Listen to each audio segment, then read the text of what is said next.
Dear friends, today I talk to you about Derek Walcott's poem, A Far Cry from Africa. This is the most widely read and anthologized poems of Derek Walcott, who was a Nobel Prize winner in 1992. He was a Caribbean, and he was born in 1930 in St. Lucia in West Indies, and attended University of West Indies in Jamaica, and later he went to Oxford University, and there he was a professor of poetry, and he wrote great works for which he was awarded the Nobel Prize for literature. The poem is about the colonial violence in Kenya. He is writing this in a situation of Mau Mau rising against the white rulers. There are 5 stanzas in a poem of invariable length, and the first stanza gives you the vivid description of what's going on at the time of the rising, what actually happened there. So in the first line, he describes the Africa as a lion. The wind is ruffling the tawny pelt of Africa. The Kikuyu is the tribe, the Kikuyu. It's compared here to flies. That is the first simile that occurs here. And they are Batten, and there is a lot of bloodshed, and the corpses are scattered through a paradise. So here he implies that Africa was a paradise. Paradise is a symbol of a place of happiness, but here it's a sorrow.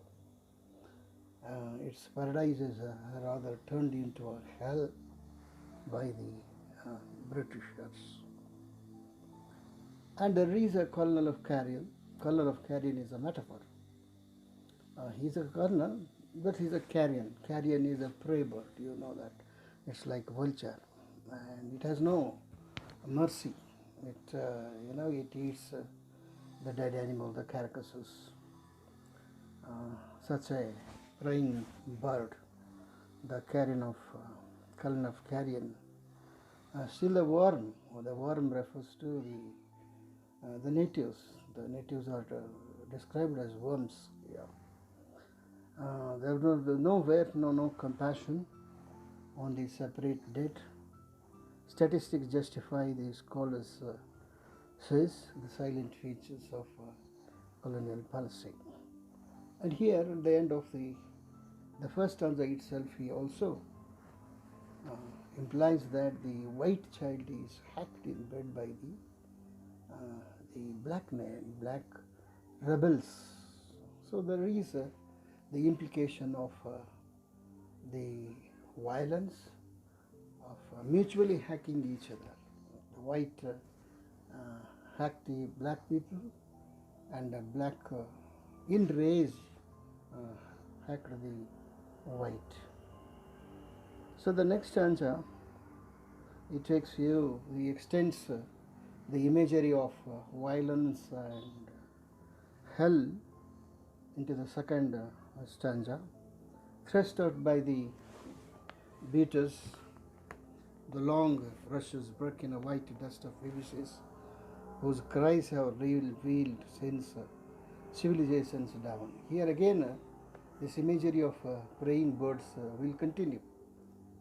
The imagery of a carrion, here it is imagery of ibises. Ibises is also like vultures, and they circle in the sky, seeing the dead on the ground. And here there is an imagery which describes the Africa. The scene is the parched river or the beast-teeming plain. The violence of the beast on the beast is read as natural law. Here the law of the jungle, how the land has become, land has become a land of animals. He brings a parallel between the jungle law and the law in the human society. So the human beings have become as cruel as wild animals. As you find there is a violence beast upon the beast in the jungle, there is a violence of the beast upon the beast in the human society, that is in the Kenya situation. So here at the end of the second stanza here, how does the ruler behaves. He says the ruler thinks that he is a god to inflict pain on the ruler. So here the superiority, racial superiority, the political superiority of the white rulers is implied in these last stanzas, and the beast claims to be a god in inflicting pain and sorrow on the native people. And the next stanza also continues the same imagery and the theme of violence, the widespread violence in the earlier stanzas. Delirious as these worried beasts, his wars dance to the tightened carcass of a drum. Here also you find the imagery of a drum. Drum is the symbol of Africa, is the symbol of tribe. Drumming is the symbol of tribal resistance, the protest against the injustice of the rulers. And the drum, drum is made of the dead skin of the animal. That's the carcass, and it is tightened to the drum. You know that. So that worried beast and his wars delirious as his worried beast. Here is also a simile as these worried beasts. The beasts are LUT. Worried means the native people are also worried, and they have become mad enough to wage war against the rulers.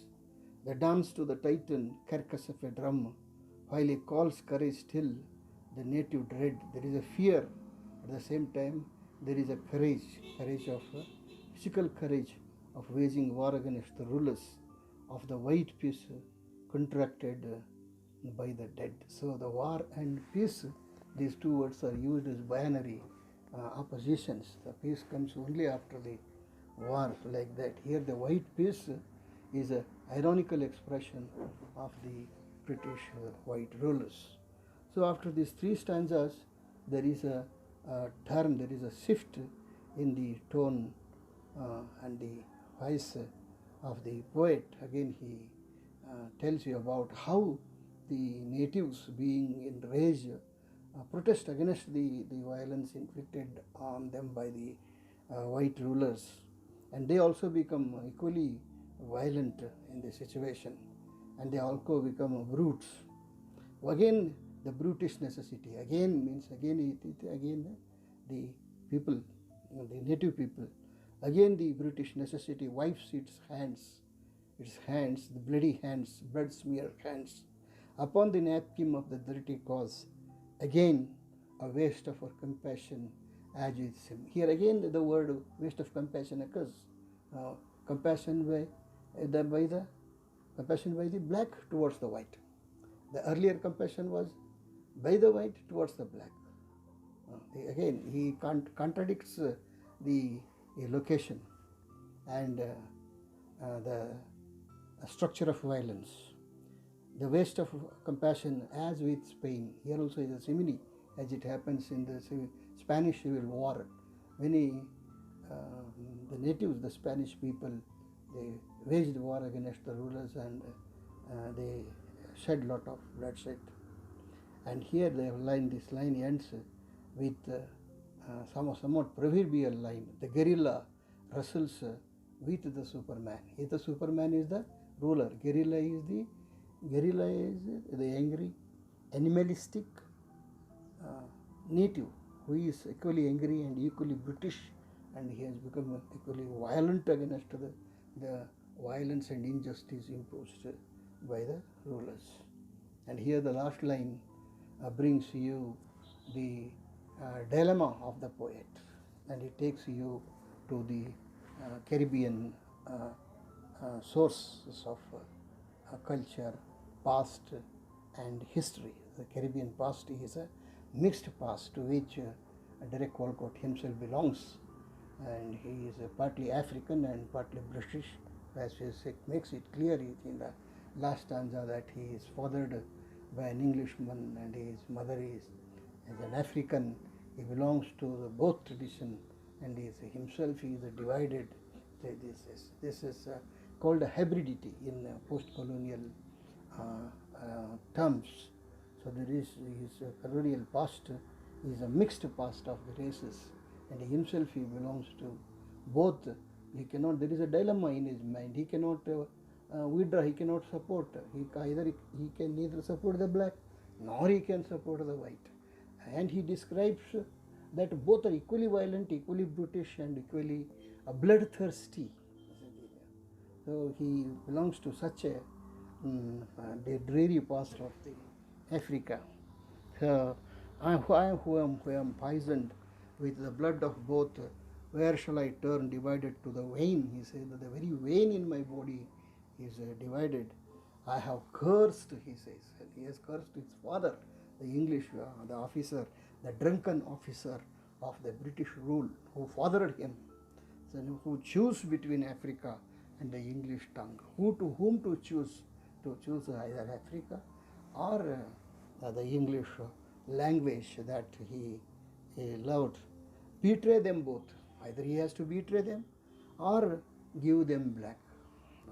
He is in a spiritual and moral and spiritual dilemma at the end of the poem, and he said at the same time he expresses his inability not to bear such a slaughter, bear to see such a slaughter of humanity. How can I turn, how can I face such slaughter and be cool? How can I turn from Africa and live it? He said he expresses his impossibility of living, forgetting Africa, because Africa has his cultural and historical and domestic roots. His roots are in Africa. He loves Africa. He cannot forget Africa.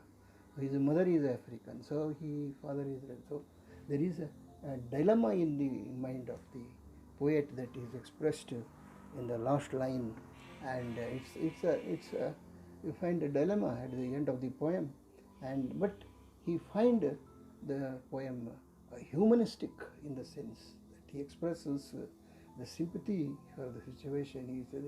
He expresses the pathetic situation. But he is helpless. At the same time, he is helpless. He cannot do anything against the black or the white.